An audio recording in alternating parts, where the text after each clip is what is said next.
From the Missouri School of Journalism, welcome to Global Journalist. I'm Jason McClure. Sudan is a country that hasn't generated a lot of positive headlines in the past few decades, but all that changed in April when the country's longtime dictator, General Omar al-Bashir, was ousted and arrested after months of protests in the capital, Khartoum.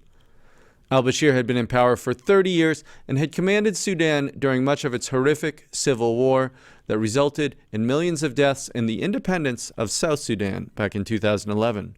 He also oversaw Sudan's violent crackdown in the western region of Darfur in the early 2000s that killed around 300,000 people and resulted in his indictment for genocide and crimes against humanity before the International Criminal Court. Now, the protesters that hastened al-Bashir's exit have been heartened by the tolerance and even support from some in Sudan's military who back their goals of a democratic transition to civilian government. But that support from Sudan's military leaders dwindled as weeks passed, and it culminated on June 3rd when the military, led by a militia from Darfur, attacked unarmed protesters in Khartoum and killed more than 100 people. So on this edition of Global Journalist, a look at the political crisis in Sudan. Has one military dictator been ousted only to be replaced by another? So in a few minutes, we'll hear from three experts who've been following this situation closely. Up first, we're going to bring in NPR's East Africa correspondent, Eyder Peralta. He's been covering this story closely, and he joins us now from Nairobi, Kenya. Eyder, welcome. Thank you, Jason, for having me. Yeah, it's a pleasure. Let's just back up a little bit. Remind us when these protests started. What were people upset about? So this started in December. The government was having huge economic problems, and they stopped some of the subsidies on some basic items, including bread, and the prices of those basic commodities went up. People took to the streets.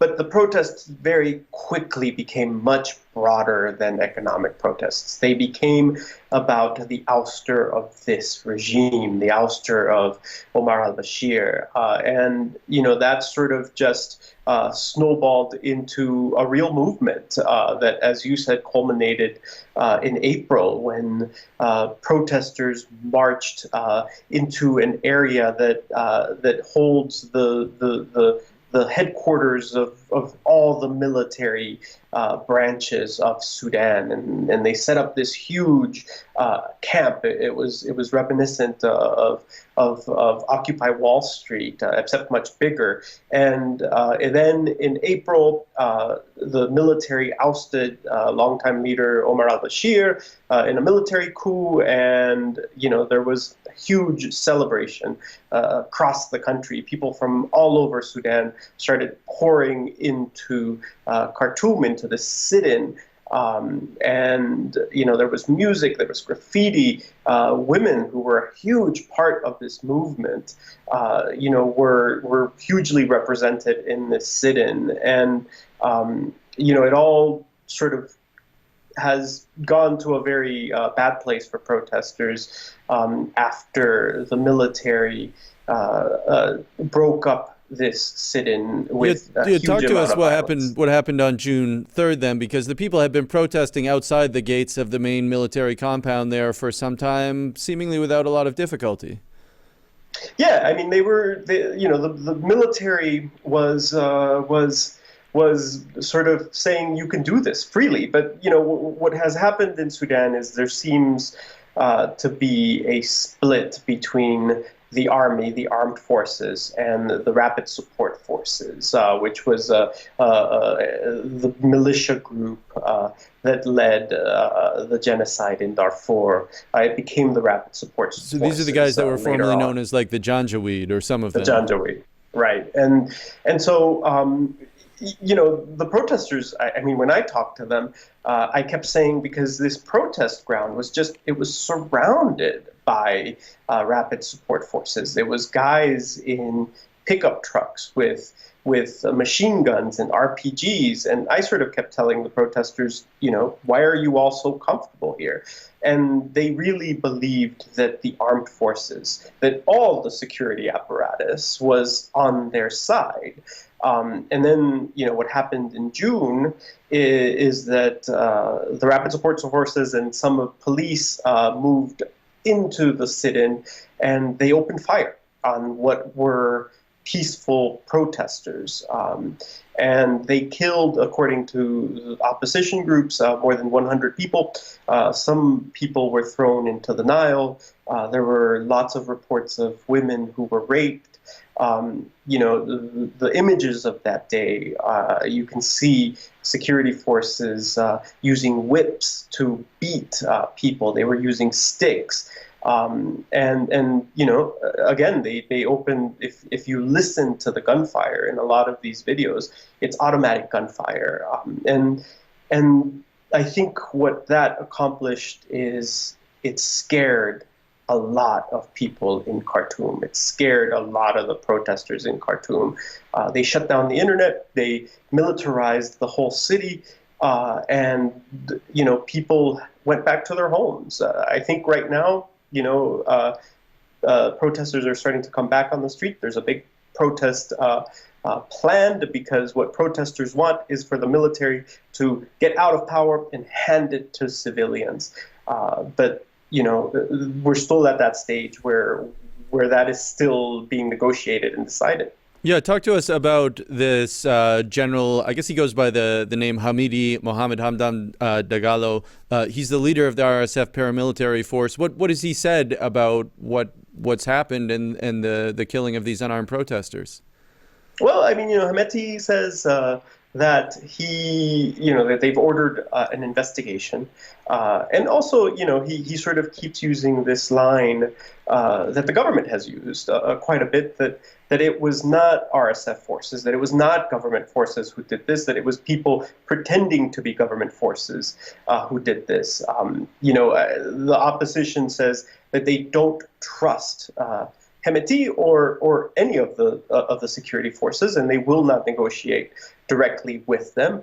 I think what is becoming clear, very clear, in Sudan is that Hemeti is going from being a general to becoming a politician. Over the last couple of weeks, he has held political rallies, and he's very clearly trying to make a way for him to become the next leader of Sudan. And sorry, we mentioned that al-Bashir had been indicted by the International Criminal Court on genocide, war crimes charges in Darfur. Hamidi was his guy in Darfur. Is that not correct? He was his enforcer in Darfur, and Bashir was sort of abandoned by his security forces when they ousted him, and now however, they have not turned him over to the ICC, but they say that he will face justice in Sudan. They've charged him with corruption. But I think when you talk to protesters, when you talk to analysts, they are very suspicious of this military council. To a lot of people, it seems like this is just a continuation of the 30 years of Bashir without Bashir. Well, Eyder, Peralta, we have to let you go. There's a lot more to discuss. Thanks so much for taking the time to join us. Thank you, Jason. This is Global Journalist. On today's program, we're talking about the political crisis in Sudan. We just heard from NPR's East Africa correspondent Eyder Peralta. For more on this, we're going to bring in three other experts who've been on the ground covering the upheaval. Joining us from Chicago is Jason Patinkin. He's a veteran Africa correspondent who's reported for a number of news outlets, including The Washington Post, Al Jazeera, and Reuters. Jason, welcome. And with us in Nairobi is Ahmed Elzobier. He's the Sudan researcher for the human rights group Amnesty International. Ahmed, welcome. Thank you for having me. And also on the line from Nairobi is Tómi Ọládipọ. He's the Africa security correspondent for BBC's Africa service. Tómi, welcome to Global Journalist. Great to be on the program. Well, Tómi Ọládipọ, let's talk a bit more about this protest movement that has been trying to negotiate with the Transitional Military Council, which includes some folks who were involved in the atrocities in Darfur. What's the state of those negotiations now? Well, there are no talks going on at the moment. You have the two sides. The civilian side is mostly a coalition of people from certain parties, political parties, but also led by what's called the Sudan Professionals Association. These are, group of professionals, doctors and the like, who led these protests. So they had been sitting down with the military and having negotiations as to how to go forward.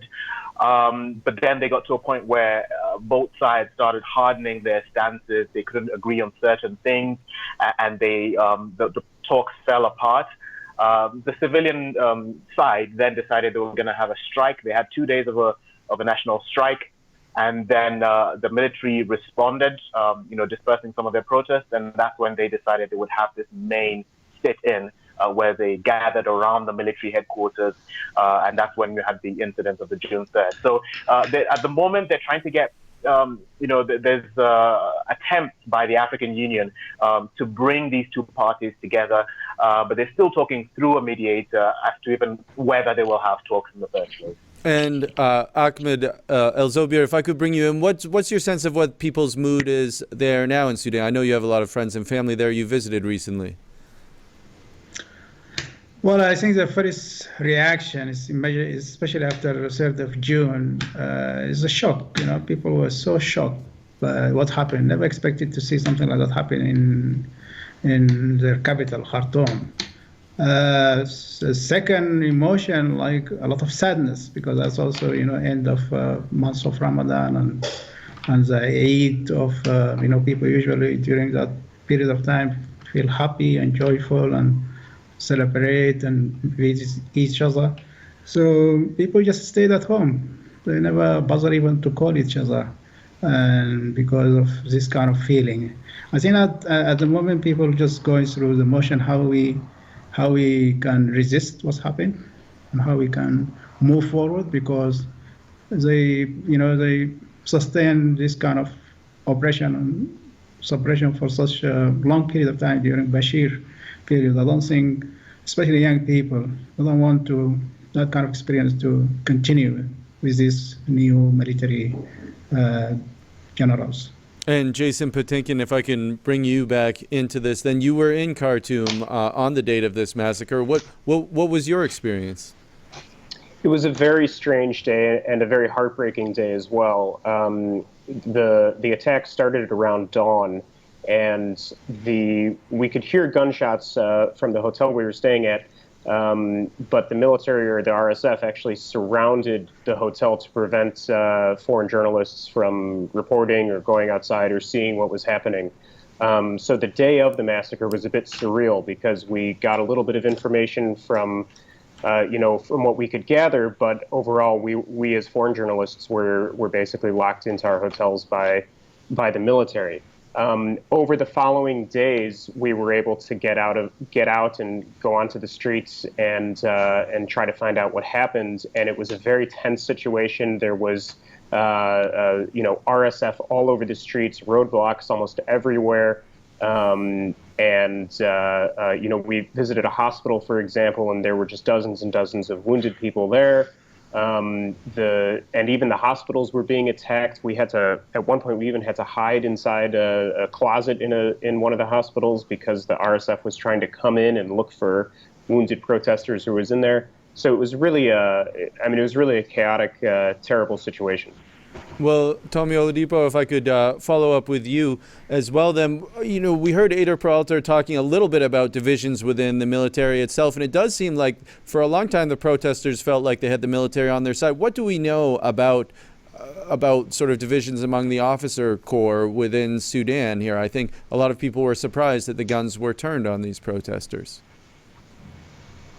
Yeah, as Jason mentioned, and the presence of the military has been there for right through, and I guess the people expected that they would get the support of the military as they went on to this transition. But what then happened is you have Hemeti's group, the Rapid Support Forces, as you mentioned. They're part of this military regime, and he's actually the deputy head officially.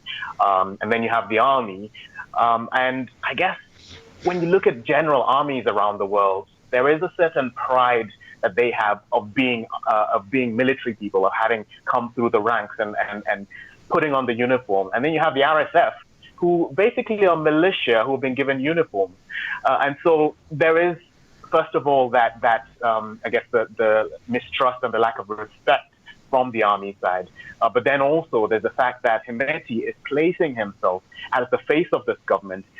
He is, placing himself like a politician. I attended a meeting where he was the other day, meeting tribal leaders, trying to woo them. So there is that division. And you find that even today, for example, in certain neighborhoods, there's a twin city or tri-city of Khartoum called Omdurman, just next to the main Khartoum city, where the army has a strong presence. There seem to be protests, mini protests, but nonetheless protests going on there. And the army is not really interfering. So to a degree, the people will feel that the army is softer towards them than the RSF is. And we see those right through the time of the protest. There were rumors that, army and RSF people had standoffs, for example. So that just shows at the moment that even with the TMC, the Transitional Military Council, when they were having the talks with the civilian opposition, there were people in there who said that it was the RSF who were the hardliners, who were the ones refusing to give in to the civilians. Not to say that the army does not want its own presence in the transitional government and to remain in power, but it appears as if the RSF seems to be the harder liners of the group. Well, Ahmed Elzobier, if I could bring you in as well. You work for Amnesty, obviously a major human rights group. The RSF does have this long history in Darfur. They have also received funding from the European Union to help stop the flow of migrants from elsewhere in Africa through to Europe. What concerns does Amnesty have about them possibly having the upper hand now in taking control of the central government? Well, as you know, we've been reporting the situation in Darfur since 2003, since the conflict started there. And I think one of our key call at that time is to disarm the Janjaweed militia, which is actually adopted by the UN Security Council, the famous resolution 1556, which is called on the government of Sudan to disarm the Janjaweed militia. That's back in 2004. But then the National Congress Party government and Omar al-Bashir, they decided to rebrand this militia. I think around 2013, they called themselves the Rapid Support Force. They gave them a new name, but majority of them, they were part of that Janjaweed militia. So during also our reporting since 2014, 2015, 2016, and 17 and 18, any Amnesty International reports, we always, when we talk about the situation in Darfur, we always encounter that if there is an attack on villages or attack on civilians, especially IDP, internally displaced person, the name of the Rapid Support Force will always come up. And I think in our last year, we recommended that to the UN Security Council when they renew the mandate of UNAMID, which is the peacekeeping operation in Darfur, they should not hand over their team sites to Rapid Support Forces, because that's what we discovered been happening.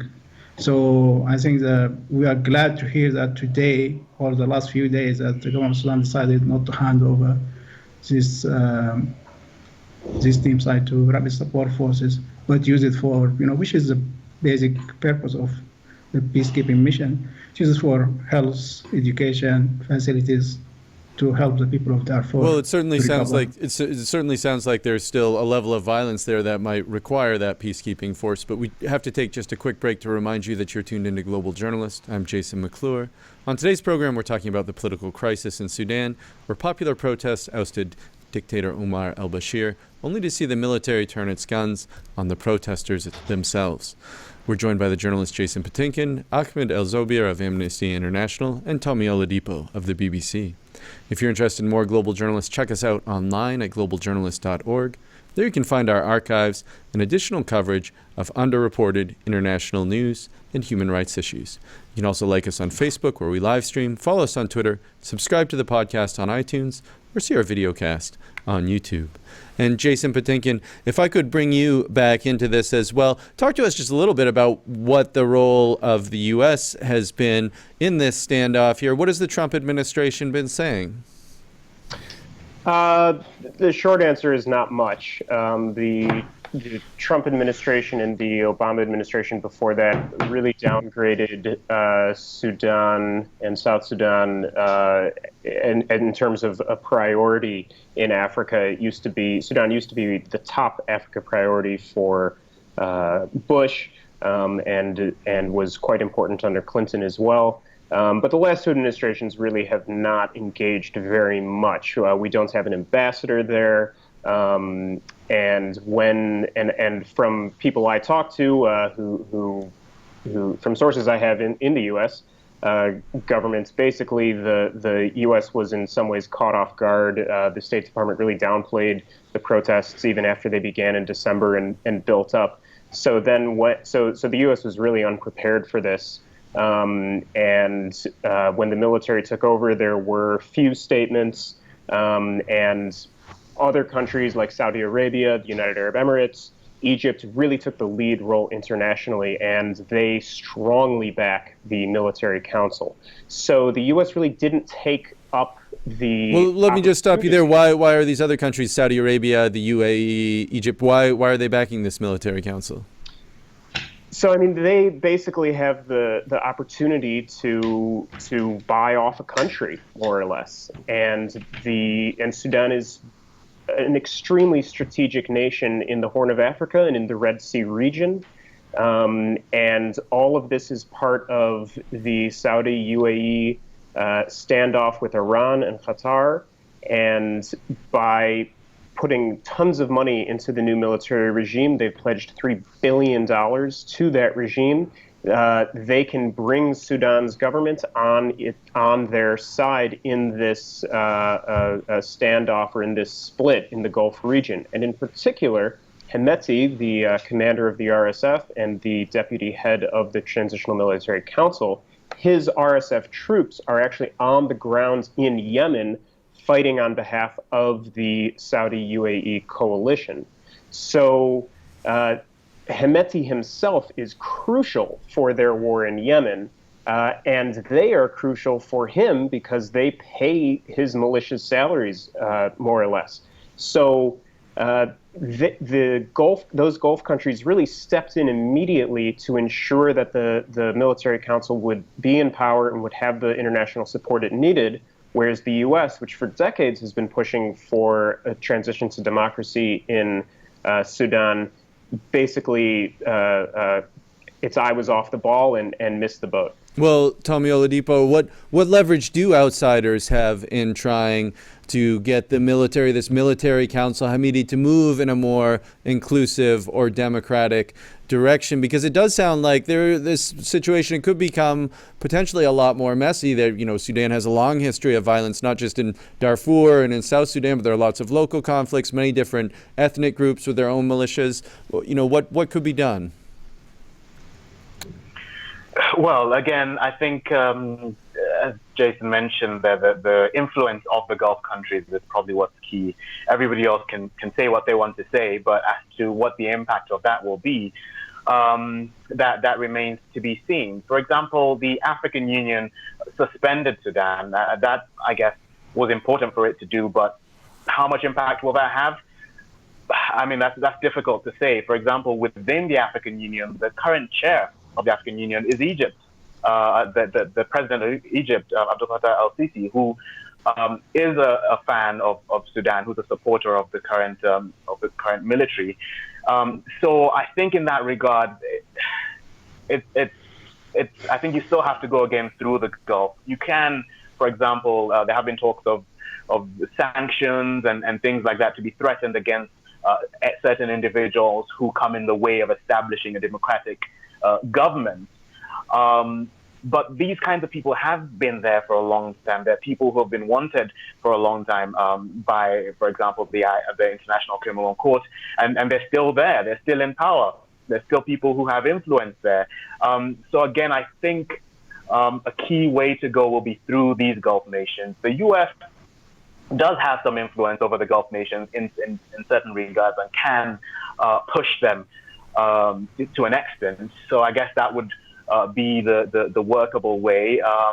But again, we've seen, countries like Russia and China show some resistance in the UN Security Council when there have been issues of Sudan brought up, even though they did end up backing a statement against the violence, the 3rd of June violence. But again, I think it all points back to these Gulf countries who are putting money in and who are verbally also sort of on the side of the existing government. And Ahmed, Elzobier, if I could bring you back in, it does seem like we're seeing a little bit of a repeat of what has happened in Zimbabwe, what happened in Egypt after the Arab Spring, where you see the ouster of a long-serving dictator, and then there's sort of hope for some sort of more democratic civilian transfer of power. Ultimately, you end up seeing a different general filling the president's chair. Is that what we're seeing here? I think maybe a similar scenario, but maybe also will take different route in Sudan. I think the hope that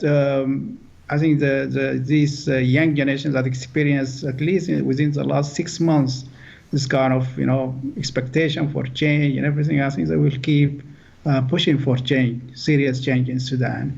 I'm sure the role of these Gulf countries, I think, should be influenced, not to support the military council. I think there is some kind of attempt now by the United States and UK, United Kingdom, and also some European countries to tell them, please don't support this military council. I think if there is some kind of balance of power within Sudan, which is basically allow, especially the freedom of expression, freedom of association, people are allowed to do that, I think there will be kind of momentum for better change scenario in Sudan rather than these other example you mentioned. Well, we're short on time, but Jason Patinkin, I want to give you the last word. I mean, is there some room for optimism here? It does seem like the news has been kind of depressing here over the last couple of weeks. Is there some cause for hope?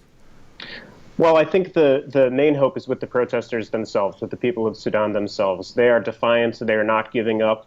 They have, after the horrific massacre of June 3rd, there were a couple weeks of uncertainty, but now slowly the protests in the streets are starting again. And on Sunday, the protesters are planning for what they're calling a million march. So, as many people as they can possibly get into the streets across Sudan.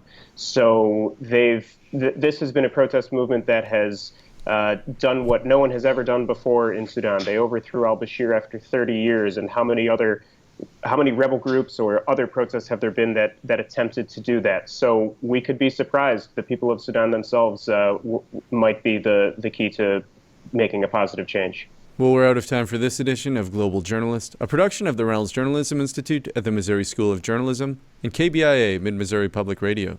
Many thanks to Eyder Peralta, Jason Patinkin, Ahmed Elzobier, and Tómi Ọládipọ. Our producer this week is Idom Kaseye, with assistance from Trevor Hook. Megan Smaltz is visual editor. Takia Thomas is audio engineer. Our director is Travis McMillan. For all of us at Global Journalist, I'm Jason McClure. Thanks for tuning in.